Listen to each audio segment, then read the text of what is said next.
Hello प्यारे बच्चों, स्वागत है आपको सफलता ऑनलाइन क्लासेस में। आज हम आप लोगों के लिए लेकर के आए हैं हिंदी का प्रथम कक्षा।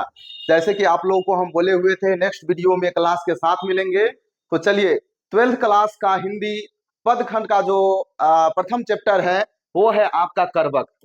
क्या है करवक?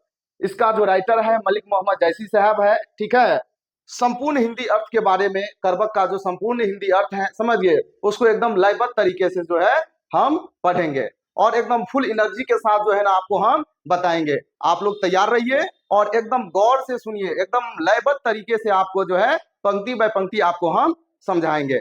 और ये लेक्चर वीडियो देखने के बाद आपका एक भी प्रश्न, ठीक है, चाहे ऑब्जेक्टिव हो या सब्जेक्टिव हो, छूटेगा नहीं। बस आप लोग ध्यान से सुनिए और ध्यान से इस वीडियो में बने रहिए। चलिए बच्चों,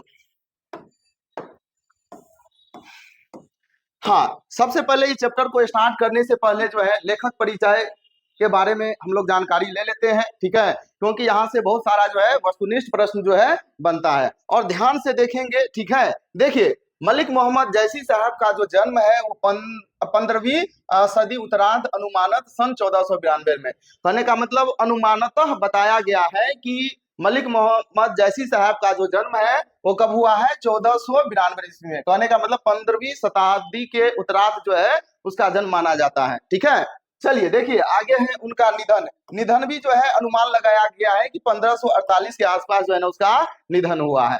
ठीक है, याद रखेंगे। इसके बाद देखिए आगे क्या है, निवास स्थान। इसका निवास स्थान कहाँ है? जयस कब्र अमेठी उत्तर प्रदेश, यानी कि उत्तर प्रदेश अमेठी कब्र जायस जो है यहाँ पे उसका जो है ना निवास स्थान है, उसको भी याद रखेंगे। चलिए आगे देखिए क्या है, पिता, उनके पिता का नाम है मलिक शेख ममरेज। उनके पिताजी का नाम क्या है? मलिक शेख ममरेज, या जो है ना कह लीजिए मलिक राजे अशरफ के नाम से भी जो है वो जाने जाते हैं। ठीक है, चलिए देखिए उनके गुरु कौन रहे हैं। गुरु जो है सूफी संत शेख मोहिदी और सैयद अशरफ जहांगीर उनके जो है वो गुरु रहे हैं। ठीक है, वो भी याद रखिएगा, पूछ देगा जो है ना आपको एग्जाम में ऑब्जेक्टिव के रूप में पूछ सकता है कि उनके पिताजी कौन है, समझ गए, उनके गुरु कौन रहे हैं, तो उसको जो है याद रखेंगे। मलिक मोहम्मद जैसी साहब जो है बहुत ही सुंदर और बहुत ही अच्छे स्वभाव के जो है व्यक्ति रहे हैं। जब उसके पंक्ति को जब आप पढ़ेंगे तो आपको हर एक पंक्ति जो है ना कह लीजिए आपको ऊर्जावान जो है ना करेगी। ठीक है, हालांकि हम आपको पढ़ाएंगे तो लाइन को एकदम लाइन बाय लाइन आपको हम समझाएंगे। ठीक, चलिए देखिए मलिक मोहम्मद जैसी साहब का वृत्ति, वृत्ति कहने का मतलब पेशा, वो क्या करते थे। ठीक है, देखिए प्रारंभ में जयस में रहते हुए खेती करते थे। कहने का मतलब गांव में जब जयस में रहते थे, ठीक है, तब वो जो है खेती का, गृहस्थ का काम करते थे। ठीक है, इसके बाद है बाद में शेष जीवन फकीरी में व्यतीत किया और बाद में जो है ना उसका जीवन जो है मस्त मौला एकदम फकीरी की तरह जो है उसका जीवन जो है वो व्यतीत हुआ। ठीक है, बचपन में ही अनाथ हो गए। ठीक है, हाँ देखिए बचपन में ही जो है ना उनके जो है कह लीजिए पेरेंट्स जो है उनको जो है ना उनके जीवन में नहीं रहे। ठीक है, उनको साथ नहीं दिए, जिसके कारण जो है उनको दिक्कत का सामना करना पड़ा। ठीक है, इसके बाद है और साधु फकीरों के साथ भटकते हुए अपना बाल्यकाल बिताया। ठीक है, और साधु संत के साथ रह करके अपना जीवन को क्या किए? व्यतीत करते हैं। हाँ बच्चों, यहाँ पे साधु संत के साथ जो रहते हैं, समझ गए, उनका जो विचारधारा जो होता है वो बिल्कुल जो है ना बदल जाता है। ठीक है, तो जब उनके जो है ना जीवन में जब पेरेंट्स का छत्र छाया नहीं रहा, समझ गए, तब जो है ना मस्त मौला जो है ना फकीर की जिंदगी, समझ गए, जो है साधु संत के साथ रह करके अपना जीवन जो है ना क्या किया? व्यतीत किया। ठीक है, चलिए आगे देखिए व्यक्तित्व। उनके अगर व्यक्तित्व की हम बात करेंगे तो कैसे व्यक्तित्व के आदमी थे, तो देखिए चेचक के कारण रूपहीन थे। चेचक एक बीमारी होता है ना, जैसे चेहरा पर जो है ना दाग धब्बा निकल जाता है, चेहरा जो है ना एकदम जो है ना क्रूप रूपहीन दिखने लगता है, समझ गए, तो यानी कि चेचक के कारण जो है ना रूपहीन थे। ठीक है, इसके बाद है तथा बाई आंख और कान से वंचित थे। और देखिए बाई बाई आंख भी नहीं थे, समझ गए, और कान से भी क्या थे? वंचित थे। इतना होने के बावजूद भी उनका कृति जो है इतना शानदार है और इतना लाजवाब है कि जिसका कोई जो है ना तौर नहीं। ठीक है, अब देखिए मृदुभाषी, यानी कि उनका जो है बोली भी जो है ना कह लीजिए एकदम जो है ना मधुर जो है ना बोली, सुंदर बोली जो है वो बोलते हैं। ठीक है, मनस्वी, ठीक है, वो एकदम तेज, समझ गए, तेजस्वी भी थे। ठीक है, और स्वभावतः संत थे। और ठीक है, स्वभाव से क्या थे, स्वभाव से संत थे, क्योंकि ये साधु संत के साथ रहे हैं, उनका जीवन भी कहीं ना कहीं इसी रूप से जो है वो ढल गया है। ठीक है, चलिए अगर हम अब बात करेंगे कृतियां के बारे में, उनकी रचना के बारे में, उनकी रचना कौन कौन से है, तो उनकी रचना के बारे में हम बात करते हैं। देखिए उनकी कृति है पद्मावत। ठीक है, पद्मावत आप लोग जो है एक मूवी भी है वो भी देखे होंगे, समझ गए। पद्मावत जो है ना उन्हीं का कृति है, समझ गए। इसके बाद है अखरावट, आखिरी कलाम, चित्ररेखा, कहरनामा, ठीक है, महरी बाईसी, ठीक है। इसके बाद है मसला या जो है ना मसलानामा, खंडित प्रति प्राप्त, समझ गए। यानी कि ये मसलानामा जो है ये एक खंड है, समझ गए। उसको जो है याद रखिएगा, ये सारी की सारी जो है मलिक मोहम्मद जैसी साहब का वो क्या है, कृति है, रचना है। ठीक है, इसके अतिरिक्त जो है देखिए चंपावत, होली नामा, इतरावत जो है आदि कृतियों का भी उल्लेख जो है मिलता है। ये सब सारी की सारी जो है उनकी कृतियां हैं। तो कृति के बारे में जो है, रचना के बारे में याद रखिएगा, इससे भी जो है ना वस्तुनिष्ठ प्रश्न जो है ना बनता है, पूछ देता है, तो उसको याद रखेंगे। चलिए बच्चों, अब आप लोग तैयार हो जाइए उसके हिंदी अर्थ को जो है एकदम क्रमबद्ध तरीके से समझने के लिए। देखिए बच्चों, इस पाठ में दो करवक प्रस्तुत है, यानी कि दो पद है, समझ गए। इसमें कितने पद है, टोटल दो पद है। ठीक है, पहला करवक पद्मावत के प्रारंभिक छंद से, यानी कि पहला करवक का जो पद है वो कहां से लिया गया है, पद्मावत के प्रारंभिक जो है छंद से लिया गया है। ठीक है, और दूसरा करवक जो है पद्मा के अंतिम छंद से लिया गया है। और दूसरा करवक का जो पद है वो कहां से लिया गया है, पद्मावत से ही लिया गया है, लेकिन अंतिम छंद से लिया गया है, याद रखेंगे। प्रथम करवक में कवि अपने रूपहीनता और एक आंख के अंधेपन के बारे में कहते हैं। यानी कि प्रथम करवक में प्रथम पद में जो है लेखक यानी कि जैसी साहब जो है अपने रूपहीनता के बारे में बताते हैं। ठीक है, और एक आंख और एक कान से जो वंचित थे, समझ गए, इसके बारे में जो है वो बताते हैं। आगे देखिए, वह रूप से अधिक अपने गुणों की ओर अपना ध्यान खींचते हैं, समझ गए। वो रूप को इतना जो है मतलब इतना मानते नहीं है, वो गुण को बढ़ावा देते हैं, समझ गए, और देना भी चाहिए, समझ गए। काला गोरा भूरा नाटा, समझ गए, उससे जो है ना कोई बहस नहीं है। आदमी के अंदर व्यक्तित्व होना चाहिए, गुण डेवलप करना चाहिए। ठीक है, ये गुण से और कर्मों से जो है ना इंसान को जाने जाते हैं। ठीक है, तो उसको जो है जैसी साहब जो है बढ़ावा देते हैं। इसके बाद देखिए आगे क्या है। द्वितीय करवक में कवि अपने काव्य और उसकी कथा जो है ना सृष्टि के बारे में हमें बताते हैं। और दूसरे करवक में जो है, दूसरे पद में जो है काव्य के बारे में और कथा सृष्टि के बारे में जो है हमको बताते हैं। ठीक है, वो कहते हैं कि मनुष्य मर जाता है पर उसकी कृति सुगंध की तरह पीछे रह जाती है। हाँ, कहते हैं मनुष्य तो मर जाता है, ये जो शरीर है, समझ गए, ये शरीर यानी कि आत्मा जो है सिर्फ जो है ना किसका, शरीर का जो है ना त्याग करती है, समझ गए। मनुष्य मर जाता है लेकिन उनकी गाथा, उनकी कृति, समझ गए, वो जीवित रहता है, समझ गए। वही जैसे कि जिस प्रकार से यहाँ पे दिया गया है कि फूल मुरझा जाते हैं, मर जाते हैं, समझ गए, लेकिन फिर भी जो है अपना सुगंध जो है वो बरकरार रखते हैं। ठीक है, ठीक उसी प्रकार से तो इंसान मर जाते हैं, समझ गए, लेकिन उनकी कृति है, उसका जो नाम है, उसका जो कर्म किए हैं, वो जो है हमेशा जो है वो छोड़ करके जाते हैं। आज देख लीजिए मलिक मोहम्मद जैसी साहब का, ये उन्हीं का रचना है, 1548 में उसका जन्म हुआ है, समझ गए। आज देखिए ऐसा कर्म करके गए हैं कि उनके कृति को, इनकी रचनाओं को हम क्या कर रहे हैं, पढ़ रहे हैं, आप पढ़ रहे हैं उसको, समझ गए।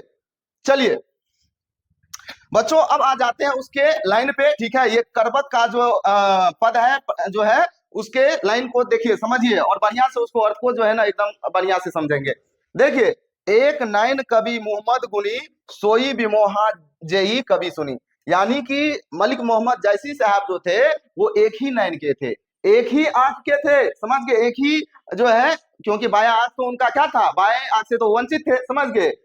तो एक नैन कवि मोहम्मद गुनी, यानी कि मोहम्मद साहब जो थे वो एक ही नैन के थे। ठीक है, सोई विमोहा जई कवि सुनी, समझ गए, यानी कि जो भी उसके कविता को सुने हैं वो जो है ना मोहित हो गए हैं, जो भी उनकी कविताओं को पढ़े हैं वो मोहित हो गए हैं। वही चीज यहाँ पे लिखा गया है कि जो है प्रस्तुत पंक्तियां मलिक मोहम्मद जैसी द्वारा रचित महाकाव्य पद्मावत के अंश है। आपको हम बता दिए पद्मावंश के जो है से लिया गया है ये आपका करवक, समझ गए, जिसमें कवि क्या कहते हैं, कवि कहते हैं कि एक नैन के होते हुए भी जैसी साहब जो है ना बड़े गुणवान है, बहुत होनहार है। ठीक है, जो भी उनकी काव्य को सुनता है वो जो है ना क्या हो जाते हैं, मोहित हो जाते हैं।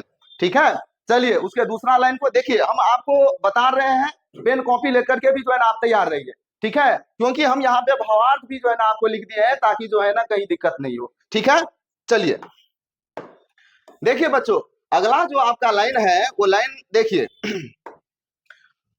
चांद जैस जग विधि और तारा, दीन कलंक किन उजियारा, जग सूझा एक ही नैनहा, हुआ सुख अख नखनता माहा। कहने का मतलब ये हुआ चांद जैसा, है ना, चांद जैसी, यानी कि चांद जैसा विधि ने, विधि कहने का मतलब विधाता, विधाता ने जग, जग का मतलब होता है, जग का मतलब हुआ जगत दुनिया, यानी कि कह लीजिए विधि ने चांद जैसा उसको कहा जो है जगत में उतारा, अवतरित किया। ठीक है, इसके बाद क्या है, दीन कलंक किन उजियारा, कहने का मतलब नहीं, चांद में भी दाग होता है, हर एक अच्छी चीज में कहीं ना कहीं जो है ना बुरा छुपा होता है, वही चीज है। देखिए चांद में भी दाग है, लेकिन फिर भी ये पूरे दुनिया को क्या करते हैं, रोशन करने का काम करते हैं। ठीक है, चलिए इसके बाद कर रहे हैं यहाँ पे, जग सूझा एक नैन उवासुक, और अस जो है नखनताहा मा, नखनता का मतलब होता है नक्षत्र, समझ गए।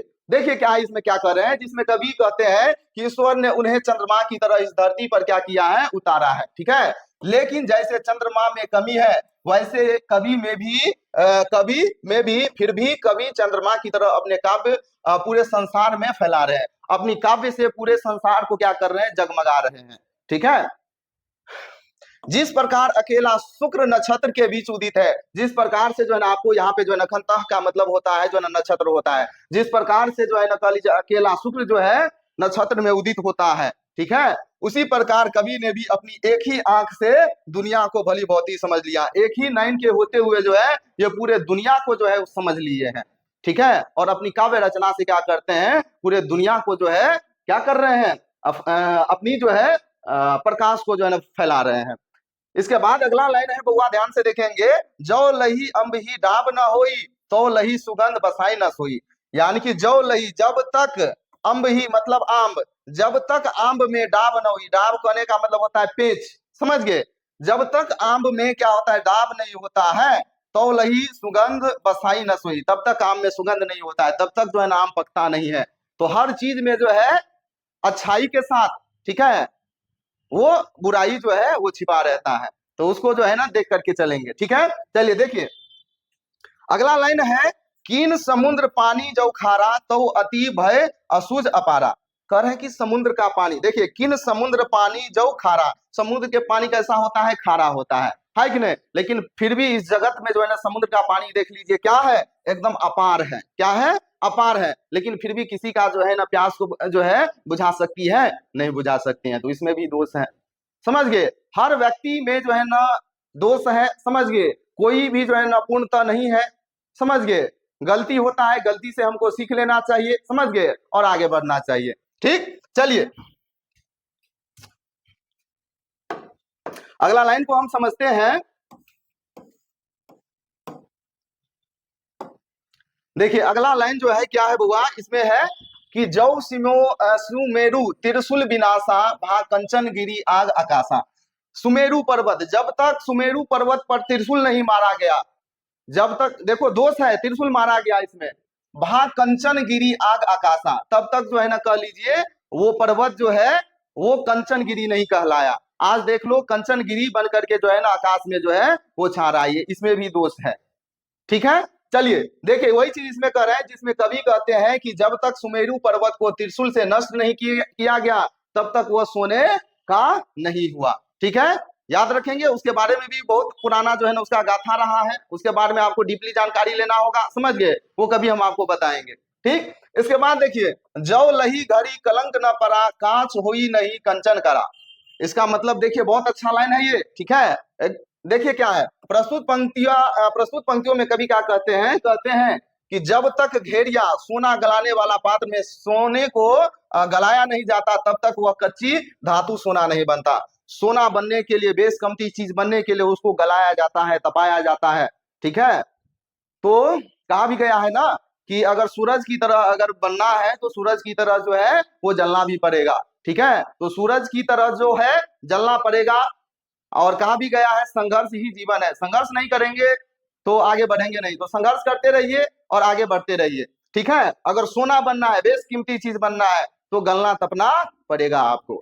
ठीक है, अगला लाइन क्या है बच्चों, देखिए, एक नैन जस दर्पण औ तेहि निर्मल भाव, ठीक है, और सब रूपवंत कही मुख जो वही कई चौ। इसका मतलब हुआ बुआ कि यहाँ पे जैसी साहब जो है अपनी नैन की तुलना, अपनी आंख की तुलना, समझ गए, दर्पण से करते हैं। दर्पण से करते हैं, वो बहुत ही निर्मल और स्वच्छ भाव के जो है आदमी है, समझ गए, एकदम दर्पण के जैसा। जैसे हम लोग दर्पण के सामने जाते हैं तो कैसा एकदम जैसे रूप रहता है वैसे ही रूप जो है ना दिखा करके हमको देता है, ठीक है। इसमें जो है मतलब थोड़ा सा भी सबसे अच्छा साथी जो होता है वो दर्पण होता है। आप दिन भर जो है ना कुछ कर लीजिए और ऐना के सामने जाइए, आपको हु बहू ऐसे ही दिखाएगा, ठीक है, सबसे अच्छा साथी है। देखिए इसमें कवि क्या कहते हैं, उसके लाइन को पढ़ते हैं, कहते हैं कि वे एक नयन के होते हुए भी दर्पण की तरह निर्मल और स्वच्छ भाव के होते हैं, जैसे कि हम आप लोगों को भी बताए हैं। और उनकी इसी गुण की वजह से बड़े बड़े रूपवान लोग उनके चरण पकड़कर कुछ पाने की इच्छा लिए उनके मुख की तरफ जो है ना ताका करते हैं। यानी कि बड़े बड़े गुणवान लोग सब जो है उनकी मुख की तरफ, समझ गए, उनके चरण पकड़ करके कुछ पाने की जो है उसमें ख्वाब रहती है, ख्वाहिश होती है, समझ गए, तो उसको जो है समझ गए। चलिए अब अगला लाइन को हम समझते हैं। चलिए बच्चों, अब करबक का जो दूसरा छंद है, दूसरा लाइन है, ठीक है, वो दूसरा पद कह लीजिए, ठीक है, तो दूसरा पद को हम समझते हैं। प्रथम पद जो है ना आप लोग समझ गए हैं, दूसरा पद को जो है समझेंगे, ठीक है। देखिए दूसरा पद में क्या कर रहे हैं, ध्यान से देखेंगे। मोहम्मद कवि यह जोड़ी सुनावा सुना जो प्रेम, यहाँ पे जो है ना र की मात्रा छूट गया है, पीर गा पावा, ठीक है, जोड़ी लाई रकत के लाई और गाढ़ी प्रीत नयन जल भई। देखिए मोहम्मद कवि साहब, मोहम्मद, ठीक है, मोहम्मद कवि जो है, ठीक है, यानी कि ये क्या कर रहे हैं, जो भी उनकी कविता को सुनते हैं, जो भी उनके जो है कविता को सुनते हैं वो प्रेम के पीड़ा का अनुभव करते हैं। देखिए ना इसमें लिखा भी गया है कि जिसमें कवि कहते हैं कि कवि अपने काव्य के बारे में बताते हुए कहते हैं कि मैंने मोहम्मद यह काव्य रचकर सुनाया है, यानी कि मैंने इस काव्य को रच करके जो है ना दुनिया को, जगत को सुनाया है, ठीक है, और जिसने भी जो है इसे सुना प्रेम की पीड़ा के रूप में अनुभव किया है। जो भी जो है ना इस कविता को जो है ना सुना प्रेम के पीड़ा के रूप में जो है उसको जो है ना अनुभव किया है। मैंने इस काव्य को रक्त की लेई लगाकर जोड़ा है तथा गाढ़ी प्रीत को आंसुओं के जल से भिगोया है। दिया भी है ना, मोहम्मद कवि यह जोड़ी सुनावा, यानी कि मोहम्मद कवि जो है वो जोड़ करके जो है ना क्या करते हैं, जो है कविता को सुनाता है, ठीक है। और सुना जो प्रेम जो है ना पीर गा पावा, जो भी उनके जो है ना कविता को सुनते हैं प्रेम की पीड़ा का अनुभूति होता है, अनुभव होता है, उसका हर एक लाइन जो है ना रकत की लेई, रकत कहने का मतलब रक्त, खून, खून का लेई लगा करके जो है ना क्या किए हैं, जोड़े हैं। जो भी उनके कविता को सुने हैं वो जो है प्रेम का पीड़ा का अनुभव किया है। गाढ़ी प्रीत नयन जल भी, समझ गए, और जो है ना गाढ़ी प्रीति को आंसुओं के जल से क्या किया है, वो भिगोया है, ठीक है। इसके बाद अगला लाइन है, ओ मन जानी कवित अस किन्हा आमक यह रहे जगत मह चिन्हा। इसके बाद है, कहाँ सो रतन सेन अस राजा और कहाँ सुवा असी जो है ना बुद्धि उपराजा, कहाँ अलाउद्दीन सुल्तानु और कहा रजौ जेई किन बखानू, कह स्वरूप जो है पद्मावती रानी कोई न रहा जग में रही कहानी। देखिए बच्चा बहुत अच्छा जो है ना यहाँ पे ये पंक्ति दिया गया है। इस पंक्ति में कवि कहते हैं कि मैंने इस काव्य का रचना यह जानकर जो है ना की है कि मेरे ना रहने के बाद भी इस संसार में मेरी आखिरी निशानी हो। यानी कि मलिक मोहम्मद जैसी साहब जो है ना यह सोच करके यह रचना को रचित किए हैं कि संसार में हम रहे या ना रहे, लेकिन जो है मेरी आखिरी निशानी जो है होनी चाहिए, ठीक है। यहाँ पे देखिए क्या है, अब न वह रतन सेन है, यानी कि वह रतन सेन राजा जो है, राजा की बात कर रहे हैं, न अब वह जो है रतन सेन राजा है, और न रूपवती पद्मावती, इतनी सुंदर रूपवती पद्मावती, ठीक है, रानी, और न वह बुद्धिमान सुगा जो है, समझ गए कितना बुद्धिमान, उसके भी बारे में एक जो है ना रहस्य जो है ना कहानी है। नहीं जो है ना रतन सेन राजा रहे, नहीं रूपवती पद्मावती रानी रही, और नहीं बुद्धिमान जो है वो सुगा रहा, ठीक है, जिसको हम तोता कहते हैं, ठीक, और न रघवेतन या अलाउद्दीन खिलजी, समझ गए, और नहीं जो है ना राघवेतन और नहीं अलाउद्दीन खिलजी जो है वो इस जगत में रहे, और आज इनमें से कोई भी नहीं, लेकिन यश के रूप में इनकी कहानी रह गई है। आज इसमें से जो है वो कोई भी नहीं है, लेकिन आज उनकी यश रह गई है, आज उनकी जो है वो कहानी रह गई है। तो यहाँ से हमको सीख लेनी चाहिए, समझ गए। अपना जो है व्यक्तित्व में निखार लाने के लिए दिल अच्छा रखिए, कर्म अच्छा कीजिए, विचार अच्छा कीजिए। आप भले ही इस संसार में जो है नहीं रहे, लेकिन आपकी गाथा, आपकी रचना, आपकी कृति इस संसार में जो है वो रहनी चाहिए। एक बार तो मनुष्य जीवन मिलता है और इसमें भी जो है ना उसको व्यर्थ कर देंगे, ये उचित नहीं, समझ गए। यह जीवन मिला है तो कुछ पढ़ने लायक या कुछ जो है लिखने लायक जो है छोड़ करके जाइए, ठीक है। चलिए अगले लाइन को समझते हैं।